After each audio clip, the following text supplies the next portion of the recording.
your name, please? My name is Hodie Lanier McCraw. What is your professional career? My professional career is a teacher, primary teacher. Would you share with us what schools that you taught at when you were a teacher? The first school I taught at was Farmers Capital, which is now Lynn Fanning at Mose Mill Road, our community.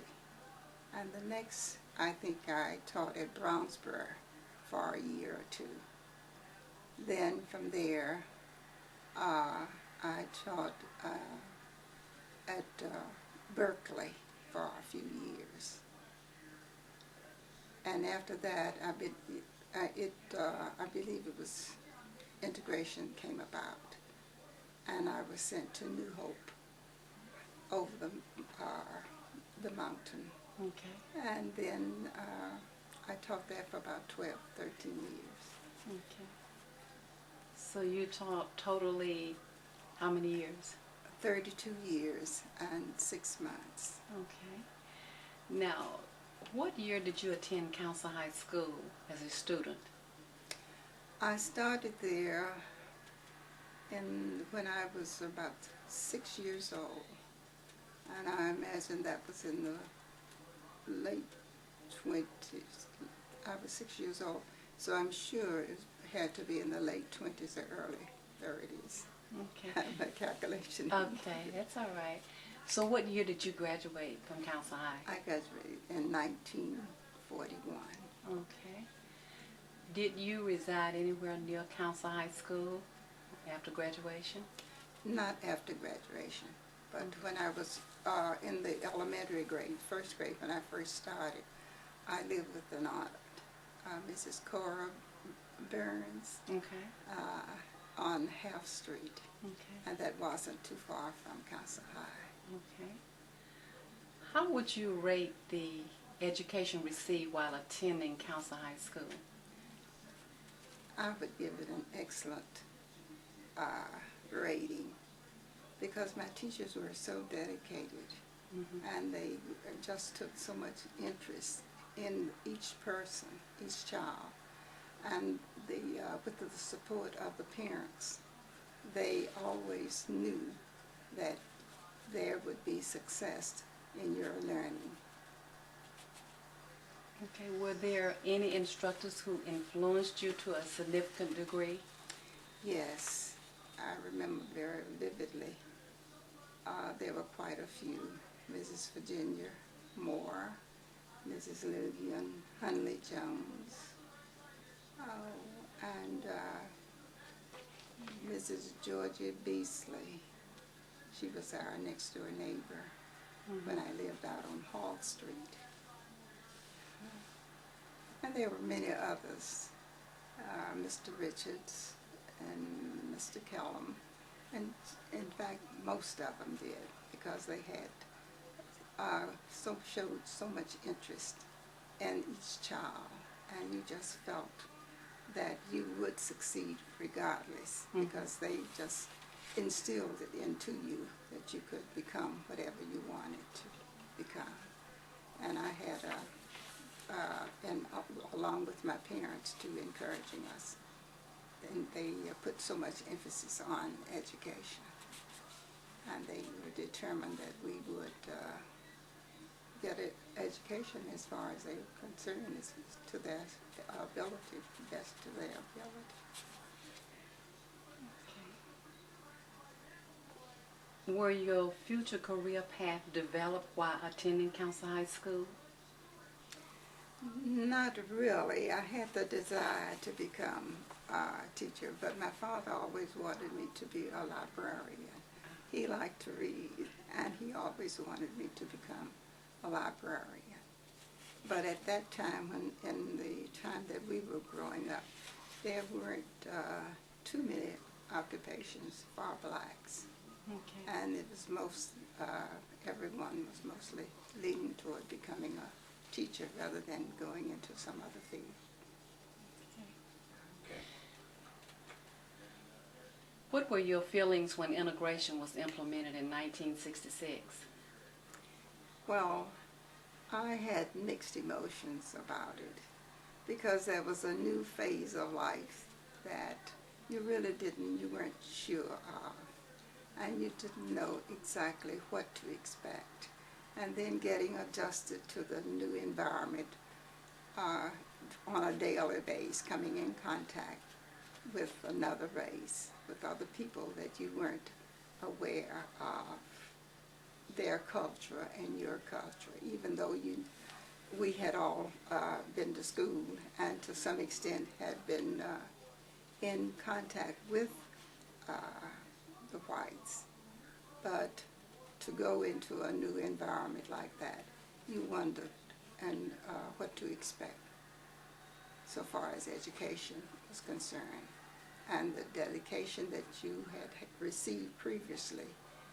You didn't know whether or not you would get that same type of respect and care. And then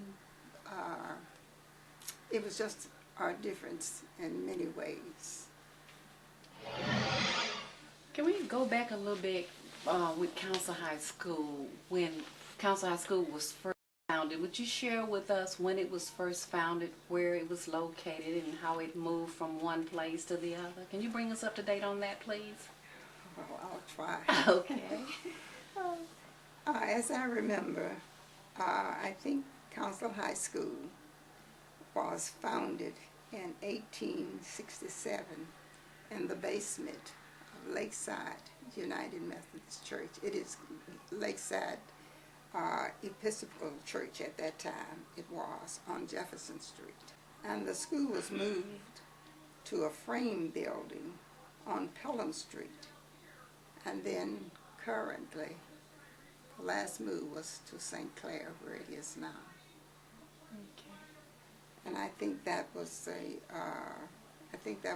1927. I believe it was. I'm not sure.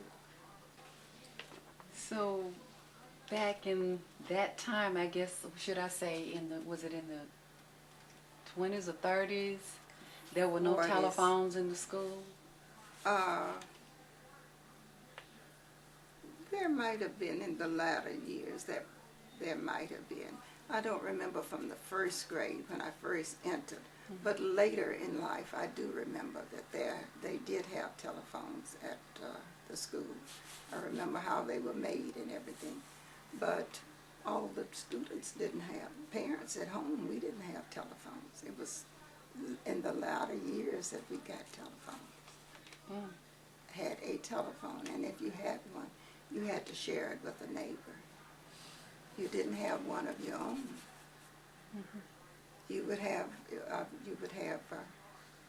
one telephone, and you would share it between the neighbors. I don't remember how the numbers were, but you knew your number, and the other person knew their number. And if you happened to pick it up and they were on it, you would hang up until that person had finished. Then you try again to use it. Okay. I kind of remember as a child, they used to call it a party line. That's right. Help me out. It just come back to me. Yeah, party line. Yes. Yeah. That's what I meant when I said you'd have to share it. Right. Share the Okay. Okay. Did you have to walk to school every morning? Oh, yes. How many miles? From back of the cemetery, I don't know how many miles. Is that Hall Street? Hall Street over to where Councill High School is located. We had to go down the railroad trestle and then through the trash pile. That's where the football field? Yes, and the library is now. But it was something else. But we walked regardless of the weather, snow, rain, or whatever. We walked to school and we walked back. And I do remember this is fun now, but when we were smaller, there were 6 of us. Okay. Well, 4 girls at least at first. Okay. There were 4 girls. And my father was working at the grocery store. And we weren't able to buy galoshes and things like, other children might have had. And when the snow was very heavy, my mother would get these burlap bags, sacks as we call them, and she would make us galoshes. We would put them on and she would tie them up around our ankles.